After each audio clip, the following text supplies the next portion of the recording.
Hello and welcome to Genius IAS 5 minute knowledge series में आपका फिर से एक बार स्वागत है। यहाँ पर हम हमारे कॉन्स्टिट्यूशन के बारे में जानने की कोशिश कर रहे हैं, जहाँ पर पिछली बार हमने क्या क्या जाना। हमने कुछ आर्टिकल 1 से 4 यानी पार्ट 1 के बारे में जानने की कोशिश की। उसके बाद कोई स्टेट कैसे बनता है वो भी जानने की कोशिश की। आज के हमारे इस सीरीज में, आज के हमारे इस लेक्चर में हम क्या करेंगे, हम उससे आगे का पार्ट यानी कि पार्ट 2 के बारे में जानने की कोशिश करेंगे। कौन सा पार्ट है? पार्ट 2, यानी कि जिसको हम सिंपल भाषा में कहें चैप्टर 2 भी कह सकते हैं। पार्ट 2 में हमारे आर्टिकल 5 to 11 है। कहां से कहां तक है? 5 to 11। पार्ट 1 में 1 to 4 थे, पार्ट 2 में 5 to 11 है। ये एक एक क्या चीज है उसको हम समझते हैं। तो सबसे पहले 5 to 8, 5, 6, 7, 8 बहुत ज्यादा इंपॉर्टेंट नहीं है, लेकिन फिर भी मैं बता देता हूं कि 5, 6, 7, 8 क्या है। 5 क्या कहता है बेसिकली, अगर हम इसको समझें, हमारा पार्ट 2 जो डील करता है, पार्ट 2 डील करता है सिटीजनशिप से। किस चीज से? मैंने ऑलरेडी बताया था कि पार्ट हम किसको बोलेंगे कि जो पर्टिकुलर किसी एक चीज से डील करता हो। तो ये सारे पार्ट, ये हमारा पार्ट 2 जो है वो सिटीजनशिप से डील करता है, नागरिकता से डील करता है। तो नागरिकता के बारे में एक चीज हमेशा जान लीजिए कि जो हमारा कॉन्स्टिट्यूशन है, जो हमारा संविधान है, वो नागरिकता के बारे में कब तक की बात करता है।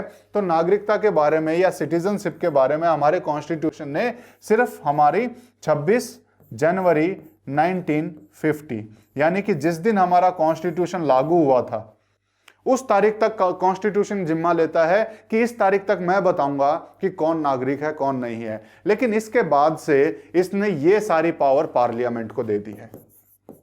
इसके बाद से कॉन्स्टिट्यूशन ने सारी पावर पार्लियामेंट को दे दी है कि 26 जनवरी 1950 के बाद कौन सिटीजन है कौन नहीं है, वो सिर्फ और सिर्फ पार्लियामेंट बताएगी कि कौन है कौन नहीं है। कहां लिखा है ये बात? ये बात हमारी आर्टिकल 11 में लिखी गई है, जिसके बारे में हम बात करेंगे।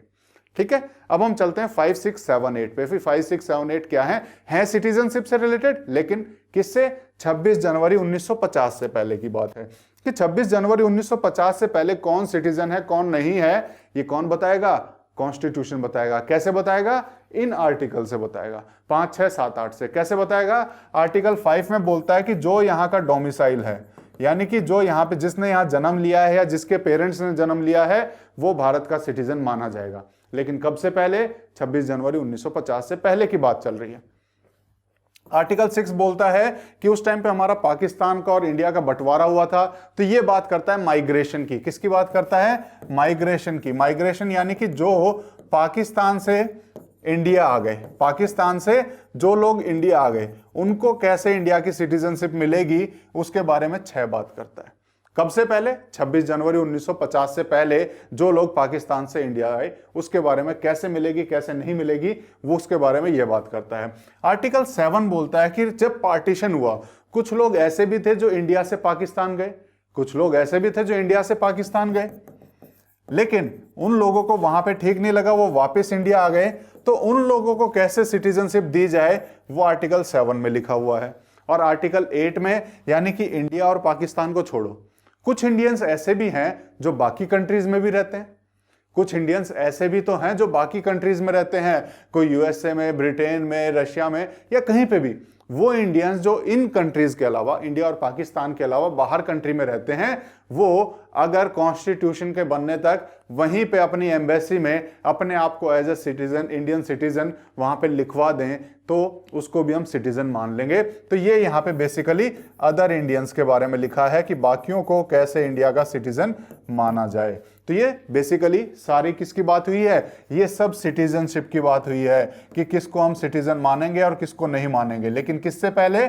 26 जनवरी 1950 से पहले हम किसे सिटीजन माने और किसे नहीं माने, वो हमारे 5, 6, 7, 8 में लिखा है। हमारे लिए जो इंपॉर्टेंट है वो है आर्टिकल 9, 10 और 11। कौन सा? आर्टिकल 9, 10 और 11। ये आर्टिकल 9 में क्या लिखा हुआ है?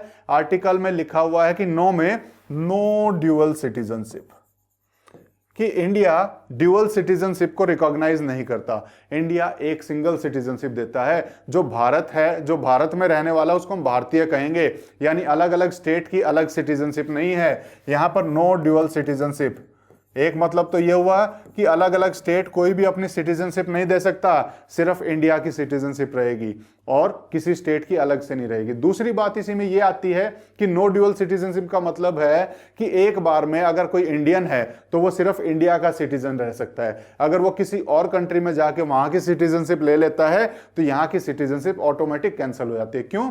क्योंकि नो ड्यूअल सिटीजनशिप, एक बार में आदमी एक ही जगह का सिटीजन रह सकता है, या तो वो इंडिया का रहेगा या फॉरेन में कहीं का रहेगा।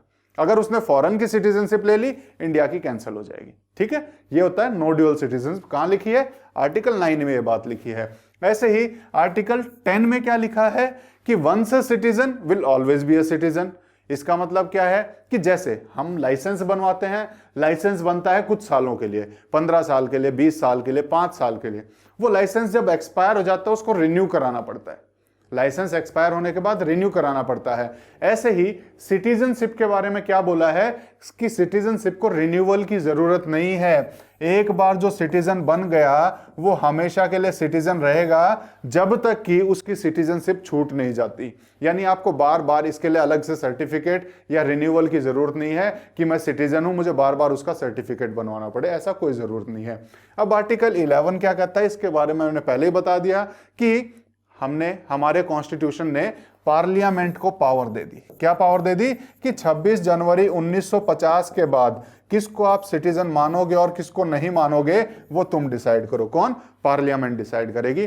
तो ये हमारा पार्ट 2 था या चैप्टर 2 था जिसका नाम है सिटीजनशिप, और इसमें इतनी सारी अच्छी अच्छी बातें हैं हमारी नागरिकता के बारे में जो हमने देखी। इसके बाद की जो अगर हम सिटीजनशिप कहें, कौन सिटीजनशिप बनेगा कौन नहीं बनेगा, उसके लिए पार्लियामेंट अलग अलग टाइम पे अलग अलग एक्ट्स लेके आया है, जिनमें से बड़ा एक इंपॉर्टेंट है सिटीजनशिप एक्ट 1955। उसके बारे में हम फिर कभी देखेंगे। आज के लेक्चर को यहीं खत्म करते हैं। जिसने जो पहली बार हमारी वीडियो देख रहा है, उसको हमारी वीडियोस पसंद आ रही हैं तो लाइक, शेयर और सब्सक्राइब करना ना भूलें। आज के लेक्चर को यहीं खत्म करते हैं। Thank you, take care, bye bye.